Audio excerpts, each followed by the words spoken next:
That is the stupidest thing you can ever do. Well, what is the most important thing for someone who's just trying to grow their money? So I learned this from my mother, and I actually built a whole company around it. Yeah, there she is. So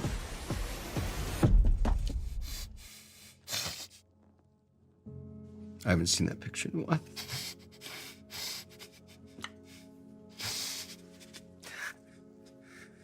Damn.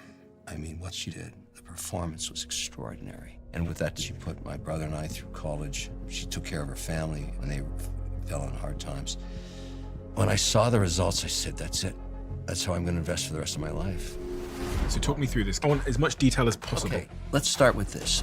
Kevin O'Leary, aka Mr. Wonderful, is the self-made millionaire and investor who's built and sold companies for billions. There's a lot of people don't like me for my bluntness. I don't care. Because there's people that don't think ahead and find themselves mired in debt, but then pissing away money, spending $28 for lunch. I mean, that's just stupid. What about a house? The mistake that people make is they buy too much house. Never let the mortgage and the cost of maintaining the house be more than 1/3 of your income. Now, how much does the person that you fall in love with have an impact? Are you kidding? It's everything. And I did some research, and most marriages can survive infidelity. They can't survive financial stress. But if everybody that's listening does this one thing, you will have over $1.5 million. Kevin, can anybody be an entrepreneur? No, only 1/3 of people can become successful entrepreneurs because there's a couple of things that you must achieve to be successful. First, Kevin, I'm going to ask you to do something which is quite difficult because I'd find it quite hard if someone asked me to do this.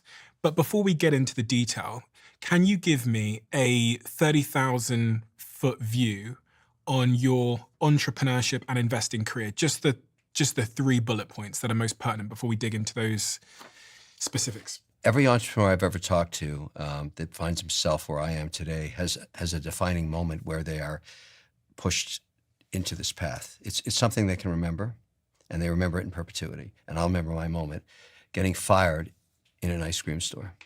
That's simple. First day on the job, asked to serve and scoop ice cream, and I did that all day, but when people sample ice cream, they get a taster and they take their gum out and they throw it on the floor. Somebody's got to scrape the gum off the floor at the end of the day. I only took that job because I was very interested in a girl who was working in the shoe store, and I figured I could, hang out with her afterwards. And I